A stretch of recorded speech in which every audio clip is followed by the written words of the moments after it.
Welcome back sa ating channel mga kadiyo. Ito po ang ating news update ngayong araw. Panoorin po natin ang video. Ang mandato po ng NFA ay magbenta. Hindi po sila pwedeng mamigay.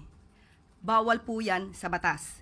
So, ngayon po, pinalawig po ng NFA at ng DA ang mga mabibiyayaan ng 20 pesos na bigas kada kilo for all po ito sa lahat na naapektuhan po ng kalamidad. So, linawin po natin sa mga nagbibigay dyan ng kanya-kanyang opinyon, nilalabas sa kanilang mga content, bilang content, sa kanilang mga YouTube channel, Facebook, TikTok, whatever. Ang NFA ay hindi po ito pwedeng magbigay ng bigas.